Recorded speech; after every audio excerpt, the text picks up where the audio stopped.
Hoy tenemos una sesión muy importante, una conferencia titulada La boca, un órgano olvidado, a cargo del doctor Adonis Tupac Ramírez Cuellar. El doctor Adonis es nuestro tutor principal. Él es médico, especialista en cirugía de cabeza y cuello de la Universidad de Antioquia, especialista en cirugía reconstructiva de cabeza y cuello de la Universidad Autónoma de Barcelona, magíster en epidemiología clínica de la Universidad de la Frontera de Chile y magíster en educación de la Universidad Surcolombiana. Doctor Adonis, bienvenido, bienvenidos a todos. Les recordamos que tienen la herramienta de preguntas para colocar todas sus dudas y pues al final también van a tener el espacio para que puedan interactuar con nuestro docente. Ahora sí, doctor Adonis, bienvenido. Nada, Manuel, buenas noches a todos. Todavía con un informe porque acabo de llegar de operar, pero bueno, contento de poder estar con todos ustedes compartiendo hoy acá este espacio. Vamos a habilitar la presentación de pantalla para empezar con la charla. Yo soy de charlas cortas, máximo 30 minutos. Lo más importante es poder después aprovechar las preguntas y lo que quieran aportar todos los participantes. Vamos a mirar. Tan, tan, tan. Creo que si me confirman manos y se está viendo sin ningún problema. Sí, profe, ahí se está viendo perfecto. Bueno, es una charla que yo he dado hace un par de años, después la cuadramos, se llama La boca, un verdadero órgano olvidado. Ya les contaré por qué decirnos yo la boca como un órgano y por qué considero que es un órgano olvidado. Se trata de contenido de la charla, vamos a hablar de una anatomía general, examen físico, órgano y funciones, lesiones, factores de riesgo y conclusiones. Pues la anatomía de la cavidad oral, nos hablamos de la cavidad oral, empezamos desde los mismos labios, lengua, el piso de la boca, la mucosa de las mejillas e incluso base de lengua también, ya que hace parte de la orofaringe, estamos hablando ya de la cavidad oral. También miramos dientes, paladar y mandíbula y maxilar. Todo hace parte pues de todas las estructuras que pueden conformar la cavidad oral.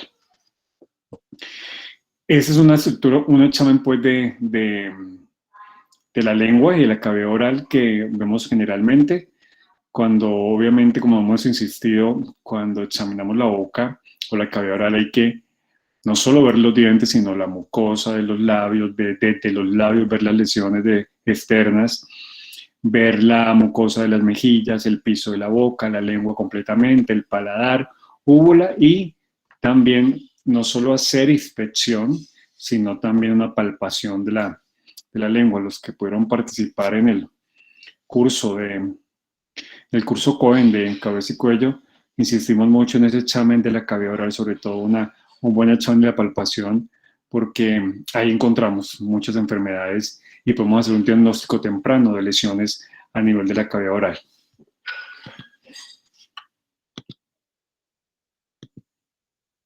Entonces, ¿cómo se hace el primer examen físico? La primera parte es la parte extraoral, donde yo hago todo el examen del cuello, la palpación a nivel de los ganglios de las fosas submandibulares, submentonianas y el cuello, los ganglios cervicales, el examen de la boca en su parte externa. Miramos cómo están las articulaciones temporomandibulares, si hay algún clic, chasquido, si hay alguna deformidad en esta área. Y luego vamos a la parte intraoral. Entonces, empezamos con los labios, inferior, fondo de surco, frenillo, carrillo izquierdo. Y aquí cuando vemos el carrillo podemos ver y visualizar la salida del conducto de Stenos, que es el conducto parotideo de cada lado, paladar blando, con la visión de la úvula y las fosas amigdalinas, el piso o el dorso de la lengua, perdón. Luego vamos al vientre de la lengua, los bordes laterales de la lengua, piso de la boca. Todo esto es básicamente lo que nosotros hacemos en el examen físico, extraoral e intraoral. Y Ojalá lo hiciéramos siempre de esta forma, una forma arreglada como quisieran hacerlo, pero siempre hacer una regla, hacer como un método y un sistema para hacer el examen de una forma adecuada y no olvidar ningún paso.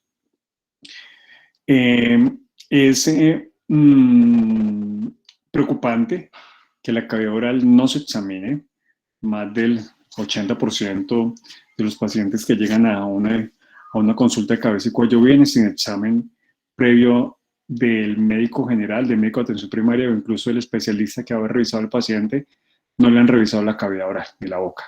Entonces el paciente consulta por una masa en cuello, una adenopatía, un conglomerado ganglionario y nadie le mira la boca y la lesión está en la boca, en la amígdala, en la lengua, en el piso de la boca, en la mejilla, ahí está la lesión y nadie la ha visto porque no se abre la boca y se nos olvida examinar la boca. Entonces, muy importante, por favor, la boca es fuente principal de patologías que nosotros debemos de buscar y examinar. Por eso, desde esa primera parte yo consideré que la boca era un órgano olvidado. Cuando hicimos este estudio encontramos que más del 80% de los pacientes que llegaban a la consulta no tenían un examen anterior por médico general o médico o especialista de la cavidad oral. ¿Y qué es un órgano? Cuando yo definí que la boca era un órgano, pues dije, yo vamos a buscar cuál es la definición de órgano. Es una unidad funcional de un organismo multicelular que constituye una unidad estructural y realiza una función determinada. Entonces, los órganos son estructuras formadas por la asociación de diversos tipos de tejidos que se encargan de realizar actos concretos. Eso es lo que considero uno que es un órgano. Entonces, si uno va a esta definición, la boca perfectamente encaja en la definición de órgano. Por eso para mí la boca es un órgano. ¿Y cuáles son las funciones de la boca? Desde la primera más importante, la primera obviamente la masticación, deglución, fonación, la parte estética, la parte inmunológica y la respiración indirectamente. Miren todas las funciones que tenemos. Y empezando desde la más importante, que es toda la parte de la masticación, que es la parte de la nutrición, la parte de la deglución, la fonación, una parte estética, obviamente la boca hace gran parte de la estética de la cara. Si ustedes se dan cuenta, muchas mujeres se mandan a hacer muchos implantes en la boca y todo para verse mucho más sexy o mucho más atractivas. La parte inmunológica, la función de la saliva en la parte inmunológica es muy importante y obviamente respiración directamente. Cuando hay obstrucciones nasales, terminamos respirando por la boca. Esas son las funciones que cumple este órgano. Por eso, para mí, les vuelvo a decir, considero la boca un órgano. Estos son los problemas que nosotros encontramos. Menos del 5% de las historias clínicas describen la cavidad oral, o sea, incluso mucho más grave. Desconocimiento del examen de la cavidad oral. Anualmente, para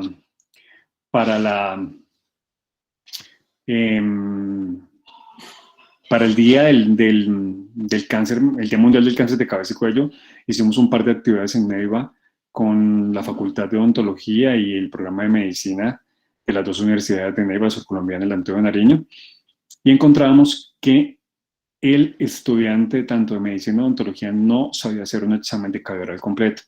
Y una de las falencias que encontraron los estudiantes de odontología es que ellos se dedicaban solo a ver los dientes y se les olvidaba que en la boca había otras estructuras diferentes.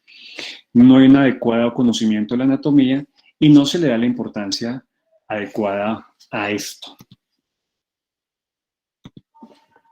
Entonces, ¿qué tipos de lesiones tenemos para esto? Las de origen mecánico y químico, las inflamatorias, que pueden ser infecciosas y no infecciosas, las provocadas por enfermedades autoinmunes y sistémicas, las epiteliales proliferativas no premalignas, las lesiones premalignas y terminamos en las lesiones malignas. Diferentes tipos de lesiones, una gran multitud de lesiones, o sea, diferentes tipos de lesiones que podemos encontrar. Entre las lesiones premalignas, que son aquellas que debemos ser mucho más insistentes en el diagnóstico temprano y el monitoreo y y en la vigilancia, son esas lesiones que son potencialmente malignas en la cavidad oral, por eso se llaman premalignas. Entonces está la leucoplasia, la eritroplasia, las lesiones palatinas en pacientes fumadores, la fibrosis de la submucosa oral, la queratosis actínica, el líquen plano y el lupus eritematoso discoide. La leucoplasia es una mácula o placa blanca que no puede desprenderse por raspado ni caracterizarse como ninguna otra enfermedad según criterios clínicos o anatomopatológicos. Entonces afecta al 1 al 5% de la población, es la más frecuente, su pico de incidencia está entre los 55 años, más frecuente en hombres que en mujeres.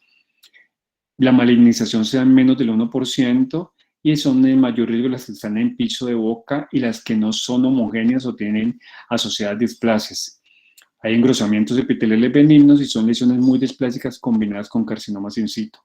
Eso básicamente es lo que remuestra la anatomía patológica y el tratamiento. La exéresis, cuando hay esos factores de riesgo, se hará hacer la resección, eliminar los factores que pueden estar provocando esto, si es un uso de cigarrillo, alcohol, alguna alteración de la saliva que esté provocando estas lesiones a nivel de la cavidad oral, o si hay incluso lesiones traumáticas que le estén provocando. Son las leucoplasias que nosotros podemos encontrar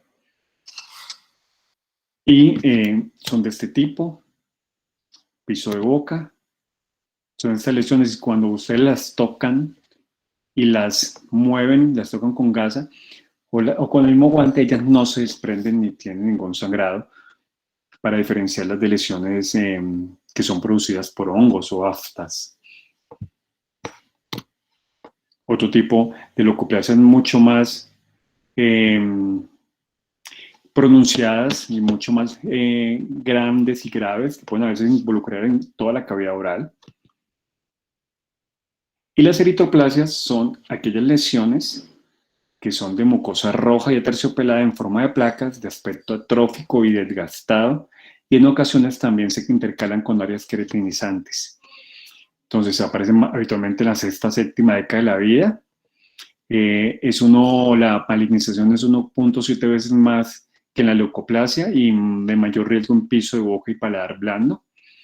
La anatomía patológica de esto es un 75-90%, es una displasia severa, o puede incluso incluir zonas de carcinoma incipiente.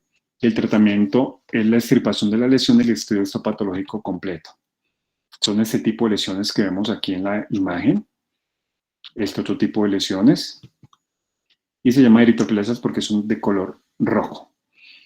Obviamente el cáncer que más encontramos en la cavidad oral, el de mayor frecuencia, que es el cáncer escamocelular, que son las células que obviamente componen toda la mucosa de la cavidad oral. Entonces, ¿cuál es la epidemiología de esto? Es la sexta causa más frecuente de cáncer en el mundo. Esta es la incidencia anual estimada en 275,000 casos nuevos por año. La causa más común, más común de cáncer en hombres en estos pueblos como Sri Lanka, India, Pakistán y Bangladesh es el carcinoma escamocelular de cavidad oral, porque ellos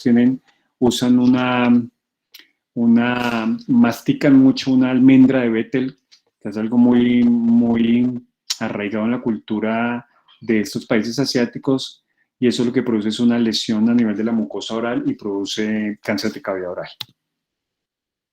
Sitios más comunes: la lengua, el piso de la boca, las encías y el paladar. Y la supervivencia a los 5 años es del 50%, una mortalidad estimada de 3 a 4 por 100,000 en hombres y 1.5 a 2 por 100,000 en mujeres. Sí, a los 20 años, después de diagnosticar ese tumor inicial, 30% de hombres y 20% de mujeres pueden desarrollar un segundo tumor primario a nivel mismo de la cavidad oral. Y obviamente es tumores de más frecuencia en población mayores de 50 años. Y estos son los factores que ya están establecidos, que son factores de riesgo: fumar, tabaco, uso de alcohol y el papilomavirus humano, que eso es otro capítulo donde tenemos que estar muy frecuentes de que en este momento el cáncer de cavidad oral ya es considerado una enfermedad de transmisión sexual. Ya estamos viendo pacientes jóvenes. que no fuman, que no tienen abuso de alcohol y presentan cáncer de cabello oral asociado a papilomavirus humano. Las fuertemente sugestivos son la luz solar para el cáncer en labios y la radiación. Los posibles serían una deficiencia inmune, una alteración de la dentición o alguna asociada a raza. Y obviamente hay unos que se llaman especulativos, que es el uso de lenguaje bucal, en bebidas mate, la enfermedad periodontal o causa familiar. Eso es básicamente como lo que pasa a nivel celular cuando hay una inflamación crónica o persistente, que hay toda una alteración del epitelio y se produce básicamente una transformación de estas lesiones a nivel de cáncer. Es una lesión que puede ser inflamatoria o traumática. Que es muy importante, uno encuentra a unos pacientes con malas prótesis ajustadas, que ese roce o ese constante trauma que está produciendo la prótesis puede generar en una lesión que se convierta en cáncer, en cavidad oral. Entonces, esta es una mucosa normal, una mucosa, lesión normal. Hay una hiperplasia y hiperkeratosis. Ya ven bien ustedes cómo se compara con esta patología. Hay una displasia ligera moderada, una displasia más grande y obviamente aquí ya la lesión de un carcinoma escamocelular.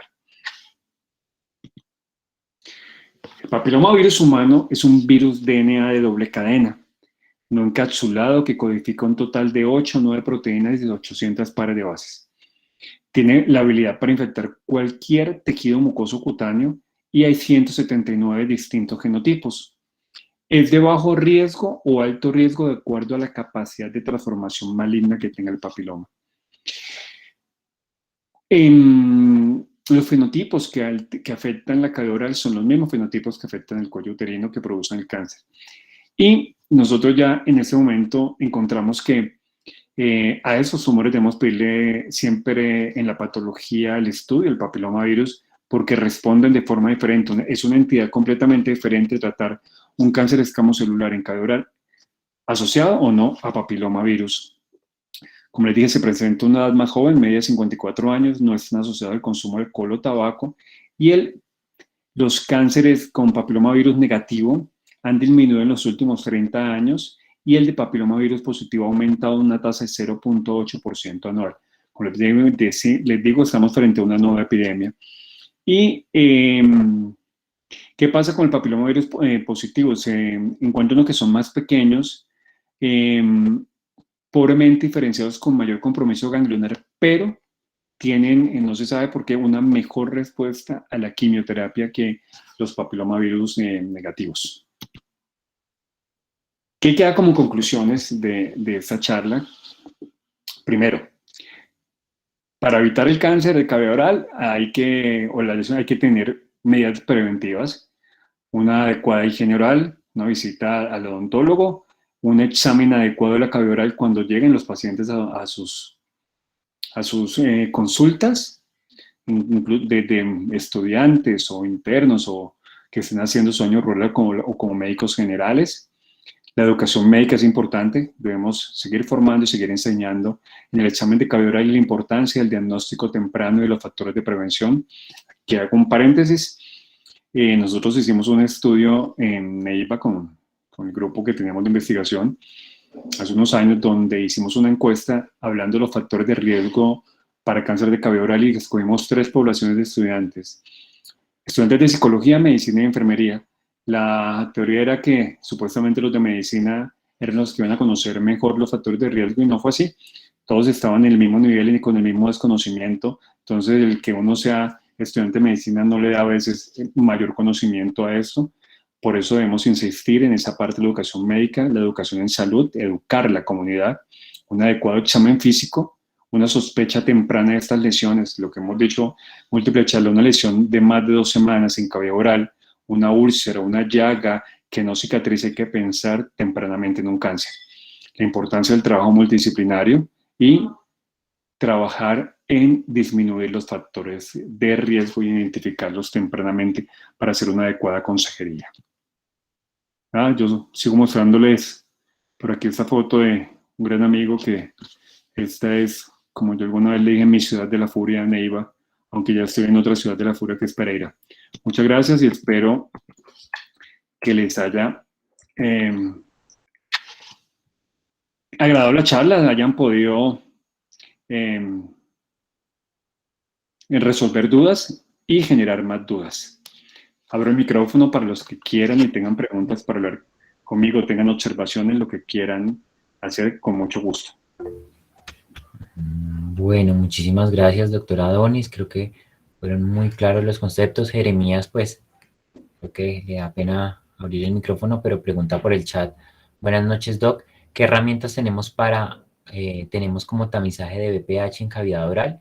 Eso en los estadios tempranos desde donde tenemos una sospecha temprana de la infección, incluyendo la clínica del paciente, laboratorios, etcétera. Mira, hay que hacer biopsia y mandar el estudio para P16. Eso es lo que hay que hacer, se toma directamente en la biopsia el estudio de papilomavirus. Y eso es lo que nos define incluso el tratamiento que debemos ajustar tanto en esquema de quimioterapia, radioterapia e incluso en esquema quirúrgico. La única herramienta para el diagnóstico es la biopsia que se hace, y en la biopsia se pide estudio para papilomavirus. Ya todas las biopsias todos los estudios histológicos que uno haga en cavidad oral deben llevar el estudio de papilomavirus, el P16. Perfecto. Pregunta también Jeremías, ¿qué medidas a nivel epidemiológico hay que tomar ante un diagnóstico positivo? A nivel epidemiológico, obviamente hay que buscarle en la persona que tiene un diagnóstico positivo, disminuir los factores de riesgo. O sea, el factor de riesgo asociado básicamente es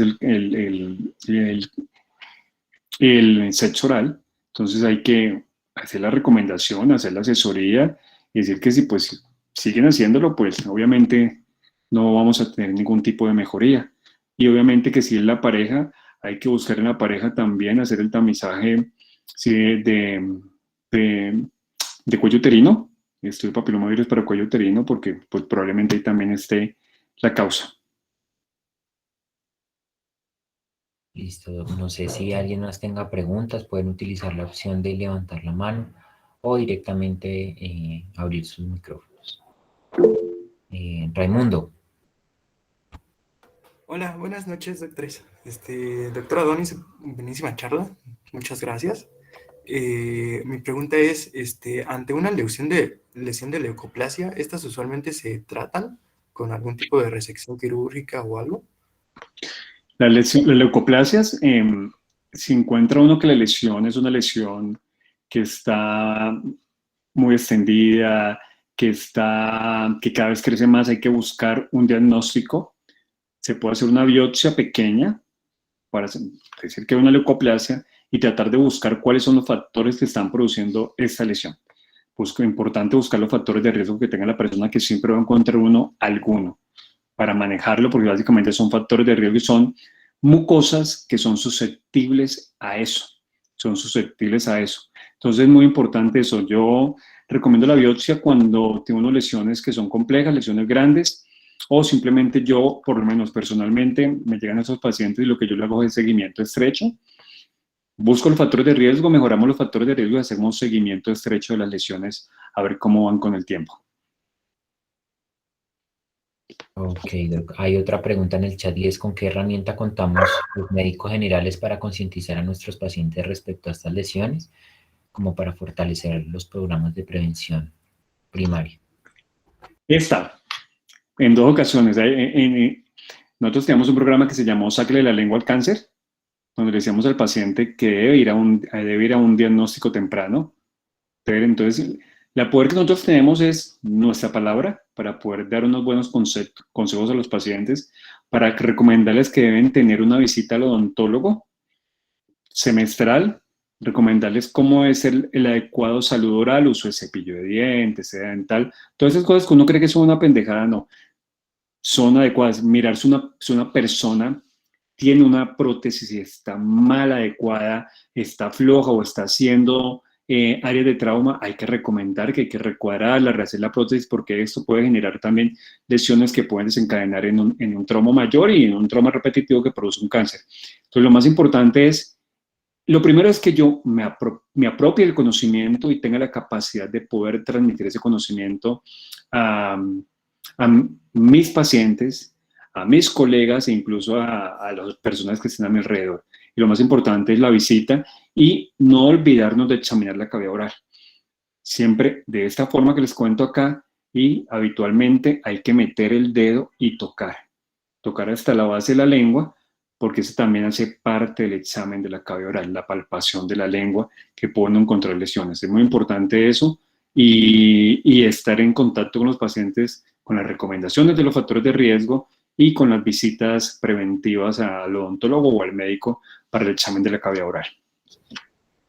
Doc, pregunta Isaac Mendoza respecto a este último punto que tocó y es si usted podría comentar un poco acerca de la palpación del examen en cavidad oral, que debemos buscar, que consideramos anormal al tacto.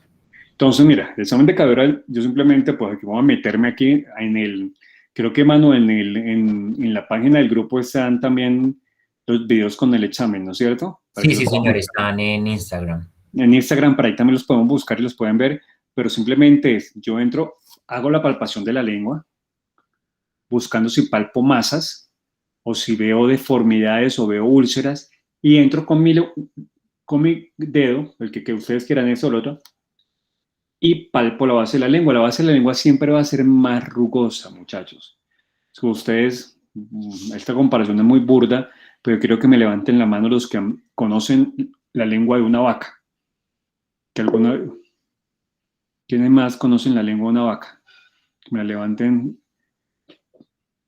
Bueno, creo que Raimundo no, en México como que no les hacen esa práctica de la lengua de la vaca.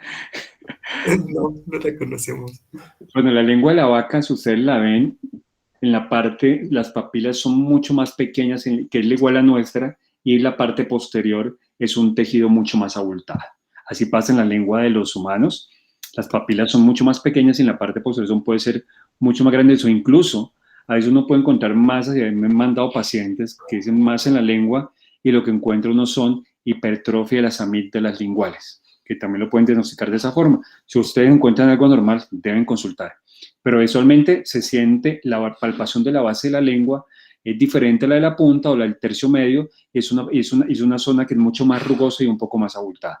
Es como yo se las puedo describir, pero empiecen a palparse, ustedes mismos palpen en la base de la lengua y empiecen a palpar a los pacientes, y ustedes se van a dar cuenta cómo cambia, es diferente esa palpación, y es la forma de hacerlo. Es la forma de hacerlo, y obviamente que se hace tocando la punta y la base, inicialmente la punta y el tercio medio con los dos dedos y la base de la lengua con un solo dedo.